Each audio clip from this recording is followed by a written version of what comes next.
পথশিশুদের জীবন এখন আরও কঠিন। শুক্রবার রাত 11টা রাজশাহীর সিএমবির মোড়ের সামনে জনাদশেক শিশুর জটলা, পরনে অপরিচ্ছন্ন পোশাক, কারো খালি পা। এদের প্রায় সবার বয়স 5 থেকে 12-র মধ্যে। আশেপাশে কোনো গাড়ি থামলেই শিশুরা ছুটে আসছে সাহায্যের আশায়। এদের মধ্যে পাওয়া গেল স্বপ্না ও মিমকে। এরা 2 বোন। বাড়ি রাজশাহী এলাকায়। বাবা নেই। মা নূরজাহান বেগম মানুষের বাসায় কাজ করেন। সংসার খরচ জোগাতে রাস্তায় রাস্তায় বেলুন বিক্রি করে তারা 2 জন। যা আয় হয় তা দিয়ে কোনো রকম চলে 3 বোন ও ভাইয়ের সংসার। বেলুন বিক্রি করতে কখনো কখনো চলে আসে রাজশাহীর সাহেব বাজারে। গত বুধবার সকালে বেলুন আর কাঁধে ব্যাগ ঝুলিয়ে চলে আসে রাজশাহীর সাহেব বাজার এলাকায়, কিন্তু সেদিন রাজশাহীর পথে ঘাটে কোনো মানুষ নেই, বেলুনও বিক্রি হয় না।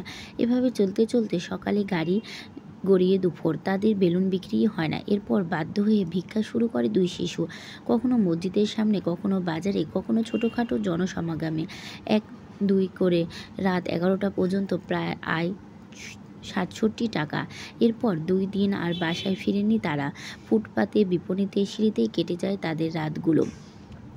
স্বপ্নার সরল ভাষ্য, আমরা ভিক্ষা করি না ভাইয়া, রাস্তায় বেলুন বিক্রি করি। কিন্তু গত 2 দিন যে কি হয়েছে বুঝি না। রাস্তাঘাটে লোকজন নেই, বেলুন বিক্রি করুম কার ধারে? কিন্তু বাসায় টাকা না নিয়ে গেলে মা বকবে। তাই আমার ছোট বোন মিম মানুষের কাছে হাত পাততে পাততে শুরু করেছি, কি করুম, টাকা না পাইলে তো না খাইয়ে থাকতে হইবে। স্বপ্না বলল, মানুষের বাসায় কাজ করে মা যে টাকা পায় তাতে সংসার চলে না, তাই আমরা বেলুন বিক্রি করি। বেলুন বিক্রি করতে করতে সাহেব বাজারে চলে আসি। প্রতিদিন মাকে কিছু না কিছু দিতে হয়। কথা বলতে বলতে ক্লান্তিতে ঘুমিয়ে পড়ে ছোট মিম। টাওয়ারের সামনে ঘুমানোর জন্য বিছানা পাতে বড় বোন স্বপ্নাও। সঙ্গে সঙ্গে নিরাপত্তা কর্মী এসে চোখ রাঙায়। বাধ্য হয়ে মিমকে নিয়ে স্বপ্না চলে যায় সড়কের উল্টা পাশে টপ 10 ভবনের সামনে। সেখানেও এক নিরাপত্তা কর্মী তাদের উঠিয়ে দেয়। এরপর বোনকে নিয়ে স্বপ্না আশ্রয় নেয় সড়কের মাঝখানে। সেখানেই বিছানা পেতে শুয়ে পড়ে তারা।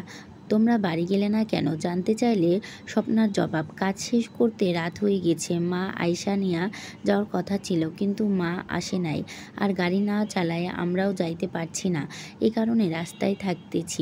এখানেই পাওয়া গেল 2 ভাই মারুফ ও ফারুককে। মা নেই, বাবা থেকেও না থাকার মতো। তারাও 2 জন দাদি সাবিয়া বেগমের সঙ্গে থাকে নগরের ফুলবাড়িয়া এলাকায়। তারাও 2 জনও কখনো ফুল, কখনো বেলুন বিক্রি করে। দিন শেষে যা আয় হয় তা তুলে দেয় দাদির হাতে। তাতে কোনো রকম টেনে টুনে চলে যায় তাদের সংসার। কিন্তু গত 3 দিনের তাদের যে